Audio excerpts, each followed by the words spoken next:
जरा सोचो, अगर तुम्हें जादुई शक्तियों वाले जूते मिल जाएं और उन्हें पहनकर तुम एक दिन में अनाड़ी से खिलाड़ी बन जाओ। कुछ ऐसा ही होता है कैल्विन के साथ। कैल्विन एक टीनेजर लड़का है जो अमेरिका के एक अनाथ आश्रम में रहता था। वो एक दिन अपने दोस्तों मर्फी और रेज के साथ अनाथ आश्रम के फ्रंट गार्डन में बास्केटबॉल खेल रहा था। तभी वहाँ ऑक्स नाम का एक शरारती लड़का कैल्विन के मजे लेने आ गया और कहने लगा, अगर अपने बाप का दूध पिया है तो मेरे साथ बास्केटबॉल का एक मैच लगा। पिछवाड़े तक का जोर लगाने के बाद भी कैल्विन ऑक्स से जीत नहीं पाता, क्योंकि उसे बचपन में किसी ने कॉम्प्लान नहीं पिलाया। ऑक्स ने हाइट डिफरेंस की वजह से आसानी से उसे हरा दिया। मैच की शर्त की वजह से कैल्विन को अपनी फेवरेट टी शर्ट ऑक्स को देनी पड़ी, जिसने सिर्फ कैल्विन को परेशान करने के लिए उसे पहनते ही फाड़ डाला। एक दिन अनाथ आश्रम के मालिक स्टैन ने सभी बच्चों को अपना जेब खर्च निकालने के लिए बास्केटबॉल मैच में कैंडी बेचने के लिए भेजा। वहाँ जब कैल्विन की नजर कोच वेगर पर पड़ी तो उसने सोचा कि इसके पास तो खूब पैसे होंगे, इसी को चिपका दो सारा सामान। मगर कोच ने कैंडी लेने से साफ साफ मना कर दिया। लेकिन जब उसे पता चला कि ये पैसे अनाथ बच्चों के लिए हैं, तो कोच ने उसे बास्केटबॉल मैच की 4 टिकटें पकड़ा दी। अगले दिन अनाथ आश्रम में कुछ लोग बच्चों को अडॉप्ट करने के लिए पहुंचे। तब कैल्विन को महसूस हुआ कि इन सब लोगों को छोटे बच्चे ही चाहिए और उन्हें कोई नहीं अडॉप्ट करने वाला। वो उदास होकर वहां से चला गया। हमने देखा कि अनाथ आश्रम में कुछ डोनेट किए हुए कपड़ों के डिब्बे आते हैं, मगर अपने कैल्विन की नजर कपड़ों के ढेर से अलग रखे व्हाइट शूज पर पड़ी। वहाँ खड़ी नन ने बताया कि ये जूते शायद किसी फेमस बास्केटबॉल प्लेयर के हैं, और जब उसने अंदर से देखा तो उन पर एमजे लिखा हुआ था। कैल्विन एकदम से समझ गया कि ये जूते legendary basketball player Michael Jordan के हैं। क्योंकि ये सब देखकर ऑक्स को बहुत जलन हुई, तो उसने जूते कैल्विन से छीन लिए और लेसिस बांधकर उन्हें सीधा एक तार पर टांग दिया। रात को तेज बारिश के साथ साथ बिजली कड़कने लगी, मगर कैल्विन के मन में अभी भी उन जूतों का ही ख्याल दौड़ रहा था। वो अपने दोस्तों मर्फी और रेज के साथ जूतों को उतारने बाहर चला गया। बड़ी मुश्किल से एक पेड़ पर चढ़कर उसने जूतों तक पहुंचने की कोशिश की, मगर अचानक पास के खंभे पर आसमान से बिजली गिरी और कैल्विन जूतों के साथ सीधा नीचे। खुशकिस्मती से उसे कोई चोट नहीं आई, लेकिन उसने देखा कि वो जूते चमकने लगे थे, मानो उनमें कोई शक्ति हो। अगले दिन कैल्विन अपने दोस्तों के साथ कोच वेगर की दी हुई 4 टिकटें लेकर बास्केटबॉल मैच देखने जा ही रहा था कि ऐन मौके पर ऑक्स ने उसे देख लिया। इस डर से कि कहीं वो स्टैन को न बता दे, वो उसे भी अपने साथ अंदर ले गए। मैच के दौरान कोच ने अनाउंसमेंट की कि ऑडियंस में बैठे एक इंसान को बास्केटबॉल स्टार ट्रेसी रेनॉल्ड्स के साथ 1-on-1 मैच खेलने का मौका दिया जाएगा, और किस्मत से ये मौका कैल्विन को मिल गया। पहले तो ट्रेसी कैल्विन को छोटी बच्ची समझकर उसे जीतने दे रहा था, मगर कैल्विन ने एक के बाद एक दनादन बास्केट डालनी शुरू कर दी। उन जूतों में सच में कुछ खास था, क्योंकि हमारे कैल्विन भैया 6-6 फुट लंबी छलांगे लगा रहे थे। कैल्विन का टैलेंट देखकर स्टेडियम में मौजूद सब लोग भौचक्के रह गए। अगले दिन कोच वेगर ऑर्फनेज के मालिक स्टैन बिटलमैन के पास गए कि वो कैल्विन को उनकी टीम की तरफ से खेलने की मंजूरी दे दे। पहले तो बिटलमैन ने मना कर दिया, मगर कोच ने जब ज्यादा पैसे का लालच दिया तो वो खुशी खुशी मान गया। अनाथ आश्रम में सब लोग बहुत खुश थे, मगर ऑक्स को ये बात बिल्कुल अच्छी नहीं लगी। उस दिन कैल्विन ने अपने दोस्तों को बताया कि उसके जूतों में जादू है और ये पूरा कमाल इन जूतों का ही किया धरा है, मगर उनकी ये सारी बातें ऑक्स भी सुन लेता है। फिर जब कैल्विन बास्केटबॉल मैच खेलने पहुंचा तो कोच ने उसे ड्रेस के साथ साथ नए जूते भी पहनने के लिए दिए, मगर कैल्विन अपने पुराने शूज के साथ ही खेलने की जिद करने लगा। थोड़ी आनाकानी के बाद कोच भी इस बात के लिए मान गया। ट्रेसी के साथ वो 1-on-1 मैच खेलने के बाद से कैल्विन की पॉपुलैरिटी बहुत बढ़ गई थी। उस मैच में कैल्विन की टीम कुछ ज्यादा अच्छा परफॉर्म नहीं कर पाई, तो कैल्विन कोच से जिद करता है कि उसे खेलने दिया जाए। कैल्विन अपने पुराने शूज पहनकर कमाल का खेला और अपनी टीम को जिता दिया। साथ ही साथ उसने कॉन्ट्रैक्ट साइन कर लिया कि वो आने वाले मैचों में भी टीम के साथ खेलेगा। फ्लाइट के दौरान कोच ने ट्रेसी को बताया कि कैल्विन उसी के साथ उसके कमरे में रहेगा और उसका ध्यान रखने की पूरी जिम्मेदारी भी अब ट्रेसी की है। जहां कैल्विन ट्रेसी के साथ रहने की बात सुनकर बहुत खुश था, ट्रेसी को यह आइडिया कुछ खास पसंद नहीं आया। वो कैल्विन को रूम सर्विस यूज करना सिखाकर अपनी गर्लफ्रेंड के साथ डेट पर चला गया। रूम सर्विस के बारे में पता चलते ही मुफ्त का चंदन घिस मेरे नंदन बनकर कैल्विन ने अपनी सारी मनपसंद चीजें मंगवा ली। जब ट्रेसी अपनी गर्लफ्रेंड के साथ थोड़ा टाइम स्पेंड करने के इरादे से वापस आया तो कमरे की हालत देखकर हक्का बक्का रह गया। रात को भी कैल्विन के जोरदार खराटों की वजह से ट्रेसी भैया सारी रात करवटें बदलते रहे। अगले दिन मैच से पहले ट्रेसी के चेहरे पर नींद छाई हुई थी। कोच समझ गया कि वो ढंग से नहीं सोया और उसे वार्निंग दी कि अगर अगली बार गेम से पहले ढंग से आराम नहीं किया ना तो टीम से सस्पेंड कर दूंगा।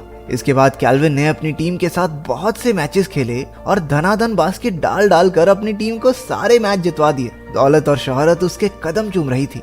अपने कमाए हुए पैसों से उसने अनाथ आश्रम में सभी के लिए तोहफे भी लिए।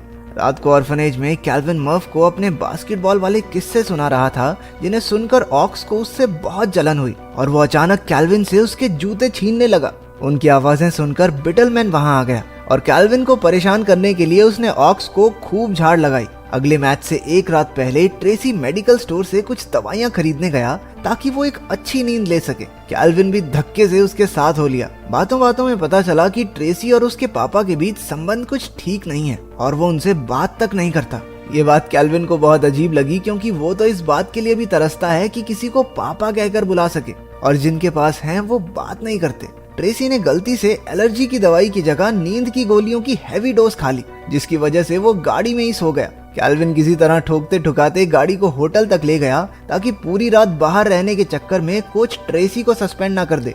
अगले दिन ट्रेसी को पता चला कि बीती रात हैवी ड्राइवर बनने के चक्कर में कोच ने कैल्विन को सस्पेंड कर दिया है। ट्रेसी को बुरा लगा कि उसकी गलती की सजा उस मासूम बच्चे को मिली। इसके बाद वापस जाते वक्त ट्रेसी ने उसे बचाने के लिए कैल्विन का शुक्रिया अदा किया और उन दोनों के बीच अच्छी दोस्ती हो गई। वापस आने के बाद कैल्विन को अडॉप्ट करने के लिए बहुत से लोग लाइन में लग गए। मर्फ को भी ये चीज बुरी लगने लगी थी, क्योंकि वो चाहता था कि कोई तो उसे भी पसंद करे। दूसरी तरफ बिटलमैन नहीं चाहता था कि कैल्विन को कोई भी अडॉप्ट करे, क्योंकि कैल्विन गया तो पैसे गए। इसी वजह से वो छांट छांट के बेकार से बेकार लोगों को कैल्विन से मिलवाता। कैल्विन को उनमें से कोई पसंद नहीं आया, इसलिए उसने ऑर्फनेज में ही रहने का फैसला किया। एक दिन वो ट्रेसी से मिलने उसके घर जाता है। वो उसका आलीशान बंगला देखकर हैरान रह गया और उसने ट्रेसी को पिछले कुछ दिनों में हुई सारी बातें बताई। ट्रेसी ने उसकी सारी परेशानियां दूर कर दी और साथ साथ खूब मजे भी किए। लेकिन अगले दिन ट्रेसी और उसके पापा के बीच की दूरियों को मिटाने के लिए कैल्विन ने ट्रेसी के पिता को बिना उससे पूछे घर बुला लिया। ट्रेसी को उसकी ये बात बिल्कुल पसंद नहीं आई और उसने कैल्विन से साफ साफ कह दिया कि उसकी निजी जिंदगी से दूर रहे। अगले दिन उनका मैच उनकी राइवल टीम से था, पर उनके दो मेन प्लेयर्स ट्रेसी और कैल्विन के बीच तनाव होने की वजह से वो मैच हार गए। कोच इस बात से बहुत गुस्सा हुआ कि वो इतने जरूरी मैच में इतना बेकार कैसे खेल सकते हैं। अब उनके पास सिर्फ एक मैच बचा है जो ये डिसाइड करेगा कि वो नॉकआउट फेज में जाएंगे या नहीं। अगले दिन अनाथ आश्रम में बिटलमैन ने कैल्विन को एक परिवार से मिलवाया जो उसे अडॉप्ट करना चाहता था। साथ साथ उसने कैल्विन को नए जूते देकर कहा, बेटा first impression is last impression, सज धज के जाओ मीटिंग में। कैल्विन ने अपने लकी शूज मर्फ को देकर समझाया कि भाई चाहे जान चली जाए, जूते नहीं जाने चाहिए। मर्फ ने भी जूते पहनकर कैल्विन की तरह खेलने की कोशिश की, लेकिन उसकी बारी में कोई जादू नहीं हुआ। थोड़ी देर बाद ऑक्स मर्फ के पास आया और उससे जूतों के बारे में पूछा। जब उसने बताने से मना कर दिया तो बिटलमैन ने उसकी माँ की आखिरी तस्वीर के कोने को आग लगा दी। दरअसल बिटलमैन ने अगले मैच में विरोधी टीम पर ढेर सारे पैसे लगाए हुए थे और उसका प्लान ये था कि अगर कैल्विन के पास जूते नहीं होंगे तो वो बेकार खेलकर अपनी टीम को हरवा ही देगा। दूसरी तरफ उस नए परिवार के साथ कैल्विन की मीटिंग भी कुछ खास नहीं जा रही थी। मैच से पहले कैल्विन को मर्फ का फोन आया और वो उसे जूतों के बारे में सब कुछ बता देता है। कैल्विन जल्दी से अनाथ आश्रम पहुंचा और अपने दोस्तों के साथ मिलकर बिटलमैन को कुर्सी से बांध दिया। उन सब ने मिलकर उससे जूतों के ठिकाने के बारे में पूछा। जब बिटलमैन ने बड़ी बदतमीजी से ऑक्स को अपनी मदद करने के लिए कहा तो वो भी गुस्से में पार्टी बदल कर बच्चा गैंग में आ गया। उन्होंने जूते ढूंढ निकाले और जल्दी से स्टेडियम की ओर निकल पड़े। बिटलमैन ने भी किसी तरह खुद को आजाद किया और अपने साथियों को फोन करके कैल्विन को रोकने के लिए कहा। उन्होंने कोशिश तो बहुत की, लेकिन बच्चों को रोक नहीं पाए। एंड में बिटलमैन कैल्विन को रोकने के लिए उसके सामने आकर खड़ा हो गया। कैल्विन ने अपना स्कूटर सीधा उसमें दे मारा और जल्दी से अंदर चला गया। कैल्विन की टीम काफी पीछे चल रही थी। उसने मैच में आते ही बास्केट पर बास्केट पेलनी शुरू कर दी और जल्द ही स्कोर बराबरी पर आ गया। मगर मैच के दौरान एक टैकल की वजह से कैल्विन के जूते फट गए और वो हताश होकर वहीं बैठ गया कि मैजिक शूज के बिना वो कुछ नहीं है। तब ट्रेसी ने उसके पास आकर उसे समझाया कि जूतों से तो बस उसे कॉन्फिडेंस मिलता है, असली टैलेंट तो उसके अंदर है। उसकी बात सुनकर कैल्विन जोश से भर उठा और अपनी टीम को मैच जीतने में मदद भी की। मैच के बाद उसने फैसला लिया कि वो आम बच्चों की तरह जिंदगी बिताना चाहता है और कोच से कॉन्ट्रैक्ट रिन्यू ना करने की बात करके वापस अनाथ आश्रम चला गया। बिटलमैन के जाने के बाद से वहां के हाल भी काफी अच्छे हो चुके थे। एक दिन अचानक से ट्रेसी अनाथ आश्रम आया। उसने कैल्विन से कहा कि वो सोच रहा है एक बच्चा अडॉप्ट कर ले। और क्या वो उसका बेटा बनकर उसके साथ रहना चाहेगा? कैल्विन झट से राजी हो गया इस शर्त पर कि वो और मर्फी सिंगल यूनिट हैं, एक साथ ही आएंगे। उनकी दोस्त रेज को भी एक दूसरी फैमिली ने अडॉप्ट कर लिया। आखिर में हम कैल्विन, मर्फी और ट्रेसी को एक खुशहाल परिवार की तरह एक दूसरे के साथ समय बिताते देखते हैं।